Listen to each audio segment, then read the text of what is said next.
Good evening. I finished eating my hot food. This chicken meat with rice. So it's almost 10 p.m.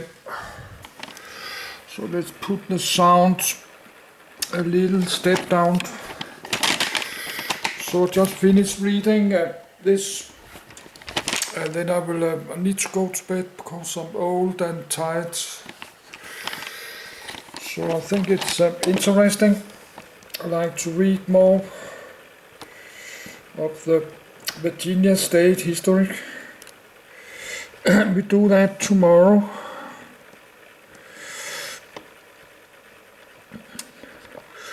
But let's try finish reading this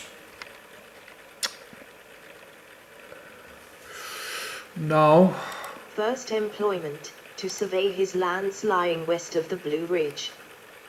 Once this legal battle was ironed out, Frederick County, Virginia, was founded in 1743 and the Fredericktown settlements there became a fourth city charter in Virginia, now known as Winchester, Virginia, in February 1752. In the late 1740s and the second half of the 18th century, the British angled for control of the Ohio country.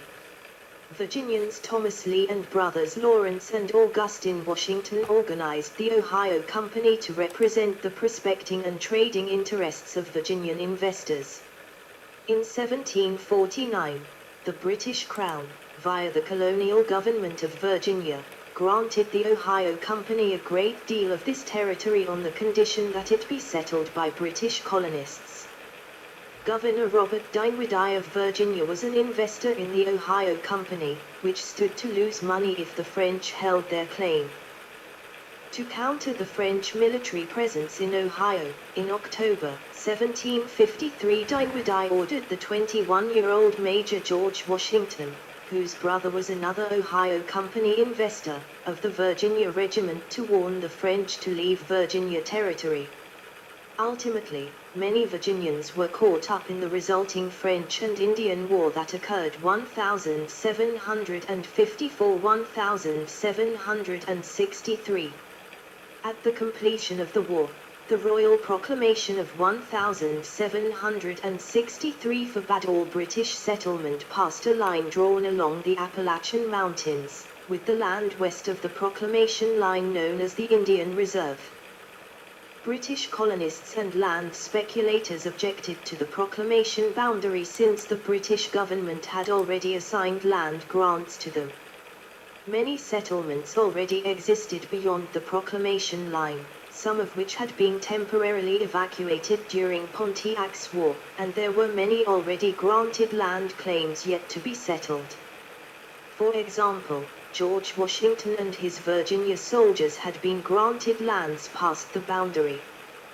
Prominent American colonials joined with the land speculators in Britain to lobby the government to move the line further west. Their efforts were successful, and the boundary line was adjusted in a series of treaties with the Native Americans. In 1768, the Treaty of Fort Stanwix and the Treaty of Hard Labor, followed in 1770 by the Treaty of Lochaber, opened much of what is now Kentucky and West Virginia to British settlement within the Virginia colony. However, the Northwest Territories north of the Ohio continued to be occupied by native tribes until U.S. forces drove them out in the early decades of the 1800s. Religion, edit. Main article, Religion in Early Virginia. Further information, Episcopal Diocese of Virginia History. The Church of England was legally established in the colony in 1619, and the Bishop of London sent in 22 Anglican clergymen by 1624. In practice, establishment meant that local taxes were funneled through the local parish to handle the needs of local government, such as roads and poor relief, in addition to the salary of the minister. There never was a bishop in colonial Virginia, and in practice the local vestry, consisting of gentry laymen, controlled the parish. By the 1740s, the Anglicans had about 70 parish priests around the colony. Missionaries were sent to the Indians, but they had little success apart from the Nanseman tribe, which had converted in 1638. The other Powhatan tribes converted to Christianity around 1791. The stress on personal piety opened the way for the first Great Awakening in the mid-18th century, which pulled people away from the formal rituals of the established church. Especially in the back country, most families had no religious affiliation whatsoever, and their low moral standards were shocking to proper Englishmen.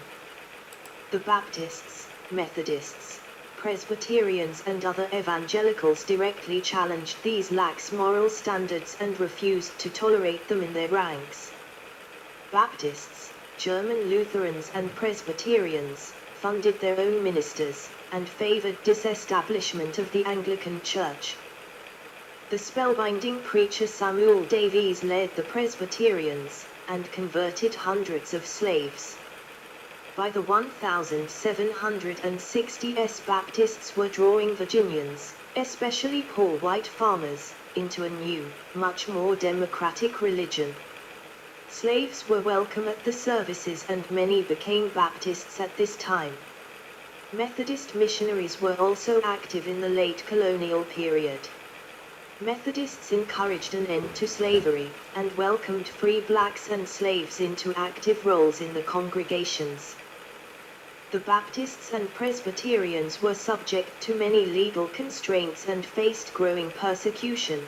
Between 1768 and 1774, about half of the Baptists' ministers in Virginia were jailed for preaching, in defiance of England's Act of Toleration of 1689 that guaranteed freedom of worship for Protestants.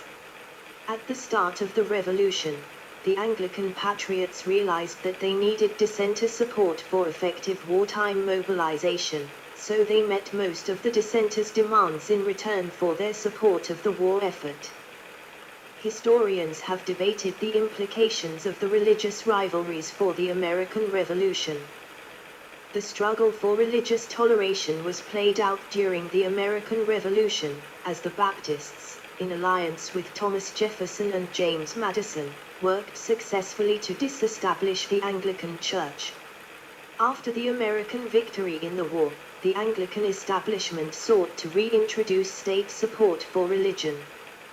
This effort failed when non-Anglicans gave their support to Jefferson's bill for establishing religious freedom, which eventually became law in 1786 as the Virginia Statute for Religious Freedom. With freedom of religion the new watchword, the Church of England was disestablished in Virginia. It was rebuilt as the Episcopal Church in the United States, with no connection to Britain. American Revolution, edit. Main article, Virginia in the American Revolution. Antecedents, edit. Revolutionary sentiments first began appearing in Virginia shortly after the French and Indian War ended in 1763. The Virginia legislature had passed the Two-Penny Act to stop clerical salaries from inflating. King George III vetoed the measure, and clergy sued for back salaries. Patrick Henry first came to prominence by arguing in the case of Parsons' cause against the veto, which he declared tyrannical. The British government had accumulated a great deal of debt through spending on its wars. To help pay off this debt, Parliament passed the Sugar Act in 1764 and the Stamp Act in 1765. The General Assembly opposed the passage of the Sugar Act on the grounds of no taxation without representation, and in turn passing the Virginia Resolves opposing the tax. Governor Francis Fauquier responded by dismissing the Assembly. The Northampton County Court overturned the Stamp Act the 8th of February, 1766. Various political groups, including the Sons of Liberty, met and issued protests against the act.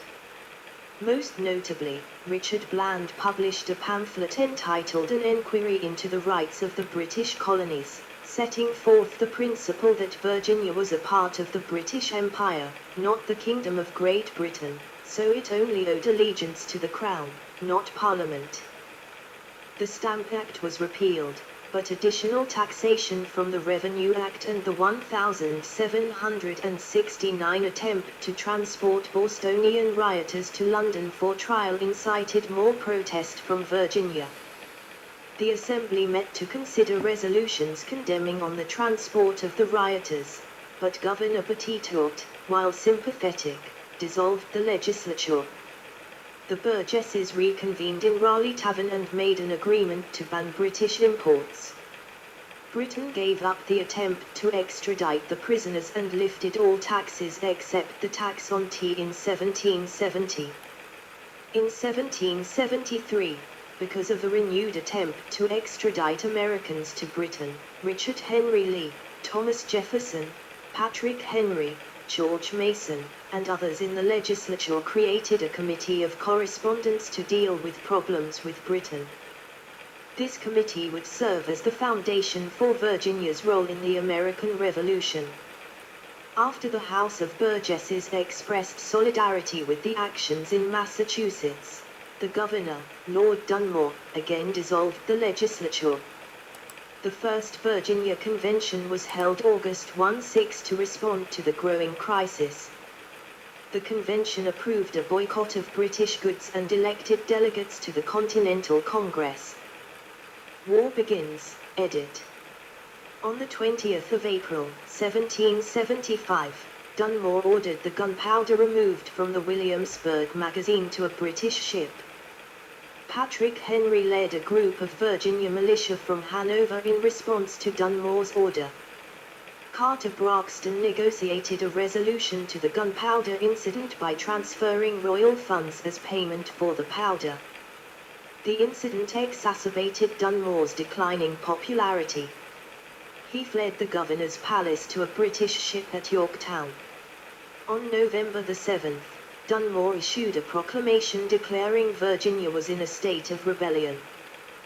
By this time, George Washington had been appointed head of the American forces by the Continental Congress, and Virginia was under the political leadership of a committee of safety formed by the Third Virginia Convention in the governor's absence. On the 9th of December, 1775, Virginia militia moved on the governor's forces at the Battle of Great Bridge, winning a victory in the small action there. Dunmore responded by bombarding Norfolk with his ships on the 1st of January, 1776.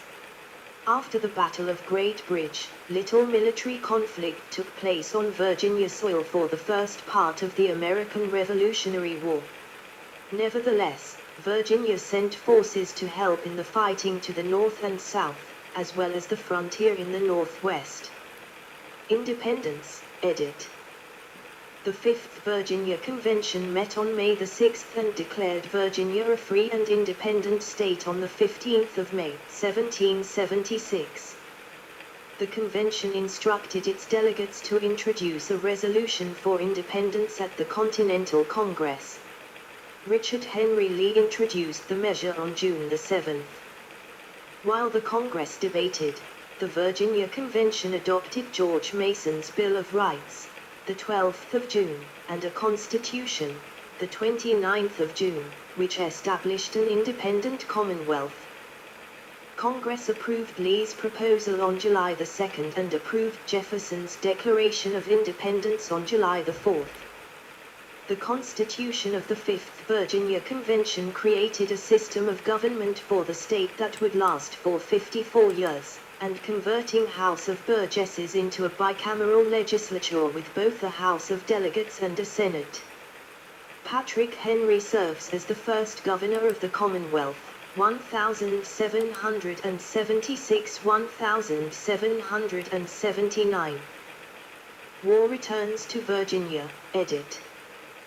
The British briefly brought the war back to coastal Virginia in May 1779. Fearing the vulnerability of Williamsburg, Governor Thomas Jefferson moved the capital farther inland to Richmond in 1780. However, in December, Benedict Arnold, who had betrayed the revolution and become a general for the British, attacked Richmond and burned part of the city before the Virginia militia drove his army out of the city. Arnold moved his base of operations to Portsmouth and was later joined by troops under General William Phillips. Phillips led an expedition that destroyed military and economic targets, against ineffectual militia resistance. The state's defenses, led by General Baron von Steuben, put up resistance in the April 1781 Battle of Blandford, but were forced to retreat. The French General Lafayette and his forces arrived to help defend Virginia, and though outnumbered, engaged British forces under General Charles Cornwallis in a series of skirmishes to help reduce their effectiveness.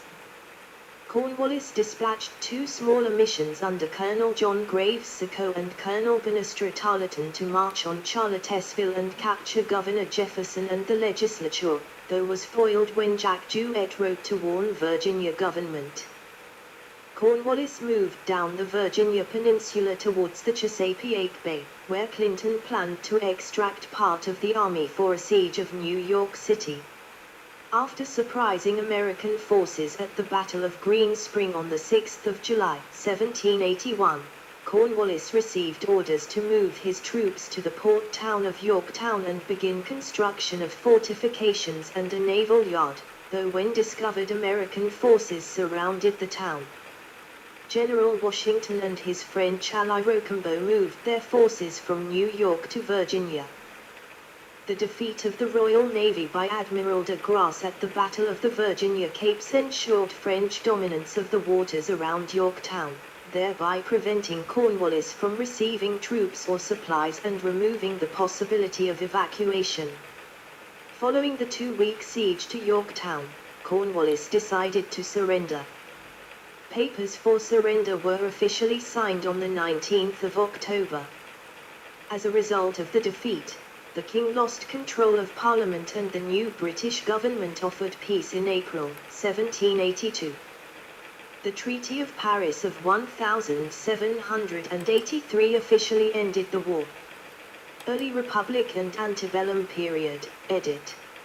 See also, History of the United States, 1789–1849.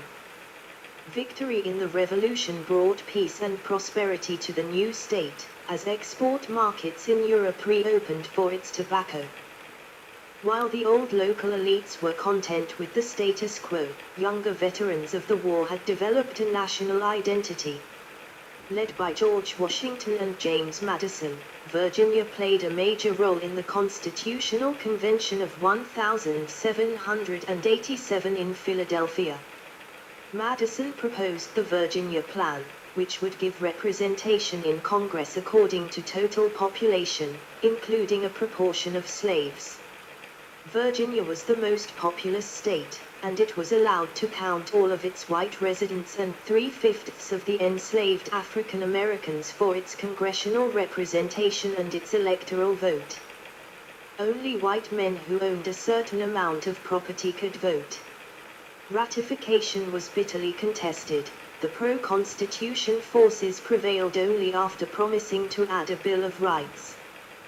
The Virginia Ratifying Convention approved the Constitution by a vote of 89-79 on the 25th of June, 1788, making it the 10th state to enter the Union. Madison played a central role in the new Congress, while Washington was the unanimous choice as first president. He was followed by the Virginia dynasty, including Thomas Jefferson, Madison, and James Monroe, giving the state 4 of the first 5 presidents. Slavery and Freedmen in Antebellum Virginia, edit. See also, History of Slavery in Virginia. In 1772, a Virginia House of Burgesses committee, including Thomas Jefferson and Benjamin Harrison v., had submitted a petition to King George of England, requesting that he abolish the slave trade. The king rejected it. The revolution that followed meant change and sometimes political freedom for enslaved African Americans, too. Tens of thousands of slaves from southern states, particularly in Georgia and South Carolina, escaped to British lines and freedom during the war. Thousands left with the British for resettlement in their colonies of Nova Scotia and Jamaica, others went to England, others disappeared into rural and frontier areas or the north. Inspired by the Revolution and evangelical preachers, numerous slaveholders in the Chesapeake region manumitted some or all of their slaves, during their lifetimes or by will.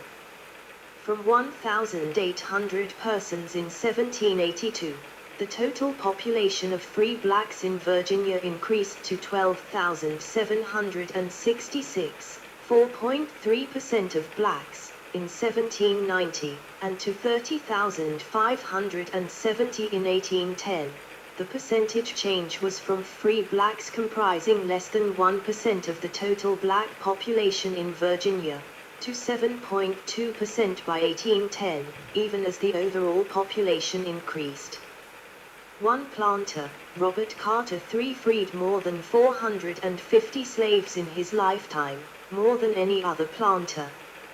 George Washington freed all of his slaves at his death. Many free blacks migrated from rural areas to towns such as Petersburg, Richmond, and Charlottesville for jobs and community. Others migrated with their families to the frontier where social strictures were more relaxed. Among the oldest black Baptist congregations in the nation were two founded near Petersburg before the Revolution. Each congregation moved into the city and built churches by the early 19th century. Twice slave rebellions broke out in Virginia, Gabriel's Rebellion in 1800, and Nat Turner's Rebellion in 1831. White reaction was swift and harsh, and militias killed many innocent free blacks and black slaves as well as those directly involved in the rebellions. After the Second Rebellion, the legislature passed laws restricting the rights of free people of color. They were excluded from bearing arms, serving in the militia, gaining education, and assembling in groups. As bearing arms and serving in the militia were considered obligations of free citizens, free blacks came under severe constraints after Nat Turner's Rebellion. Westward Emigration, edit. As the new nation of the United States of America experienced growing pains and began to speak of manifest destiny, Virginia, too, found its role in the young republic to be changing and challenging. For one, the vast lands of the Virginia colony were subdivided into other U.S. states and territories. In 1784, Virginia relinquished its claims to the Illinois County, Virginia, except for the Virginia Military District, southern Indiana. In 1775, Daniel Boone blazed a trail for the Transylvania Company from Fort Chiswell in Virginia through the Cumberland Gap into central Kentucky. This wilderness road became the principal route used by settlers for more than 50 years to reach Kentucky from the east. The fledgling U.S. government rewarded veterans of the Revolutionary War with plots of land along the Ohio River in the Northwest Territory.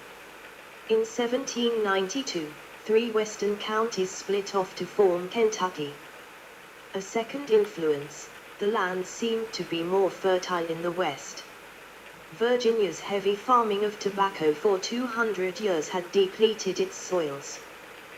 The 1803 Louisiana Purchase only accelerated the westward movement of Virginians out of their native state. Many of the Virginians whose grandparents had created the Virginia establishment began to emigrate and settle westward. Famous Virginian-born Americans affected not only the destiny of the state of Virginia, but the rapidly developing American Old West. Virginians Meriwether Lewis and William Clark were influential in their famous 1804-1806 expedition to explore the Missouri River and possible connections to the Pacific Ocean. Notable names such as Stephen F. Austin, Edwin Waller, Hayden Harrison Edwards, and Dr. John Shackelford were famous Texan pioneers from Virginia. Even eventual Civil War General Robert E. Lee distinguished himself as a military leader in Texas during the 1846-48 Mexican-American War.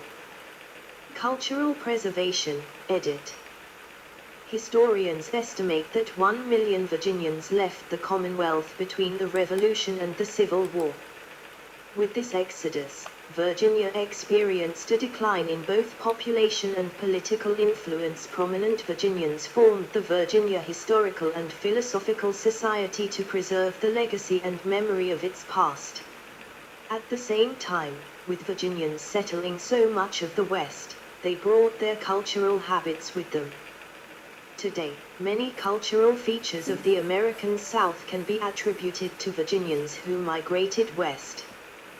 Cultural divide between tidewater planters and Western Virginia farmers, edit. As the western reaches of Virginia were developed in the first half of the 19th century, the vast differences in the agricultural basis, cultural, and transportation needs of the area became a major issue for the Virginia General Assembly. In the older, eastern portion, slavery contributed to the economy. While planters were moving away from labor-intensive tobacco to mixed crops, they still held numerous slaves, and their leasing out or sales was also part of their economic prospect. Slavery had become an economic institution upon which planters depended. Watersheds on most of this area eventually drained to the Atlantic Ocean. In the western reaches, families farmed smaller homesteads, mostly without enslaved or hired labor. Settlers were expanding the exploitation of resources, mining of minerals and harvesting of timber. The land drained into the Ohio River Valley, and trade followed the rivers. Representation in the state legislature was heavily skewed in favor of the more populous eastern areas and the historic planter elite. This was compounded by the partial allowance for slaves when counting population, as neither the slaves nor women had the vote. This gave more power to white men. The legislature's efforts to mediate the disparities ended without meaningful resolution, although the state held a constitutional convention on representation issues. Thus, at the outset of the American Civil War, Virginia was caught not only in national crisis, but in a long-standing controversy within its own boundaries. While other border states had similar regional differences, Virginia had a long history of east-west tensions which finally came to a head. It was the only state to divide into two separate states during the war.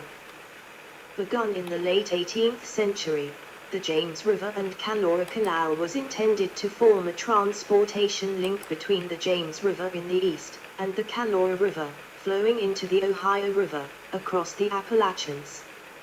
Infrastructure and Industrial Revolution, edit.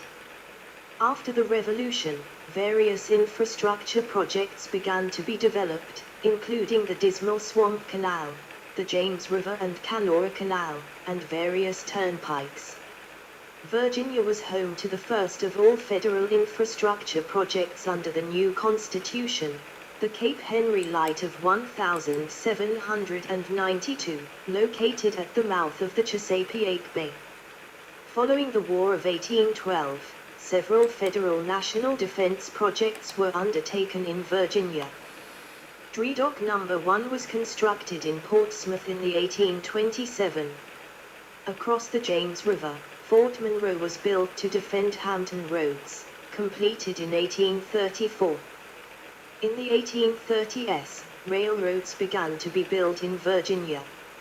In 1831, the Chesterfield Railroad began hauling coal from the mines in Midlothian to docks at Manchester, near Richmond, powered by gravity and draft animals. The first railroad in Virginia to be powered by locomotives was the Richmond, Fredericksburg and Potomac Railroad, chartered in 1834, with the intent to connect with steamboat lines at Aquia Landing running to Washington, D.C. Soon after, others, with equally descriptive names, followed. The Richmond and Petersburg Railroad and Louisa Railroad in 1836, the Richmond and Danville Railroad in 1847, the Orange and Alexandria Railroad in 1848, and the Richmond and York River Railroad. In 1849, the Virginia Board of Public Works established the Blue Ridge Railroad. Under engineer Claudius Crozet, the railroad successfully crossed the Blue Ridge Mountains via the Blue Ridge Tunnel at Afton Mountain. Petersburg became a manufacturing center, as well as a city where free black artisans and craftsmen could make a living. In 1860,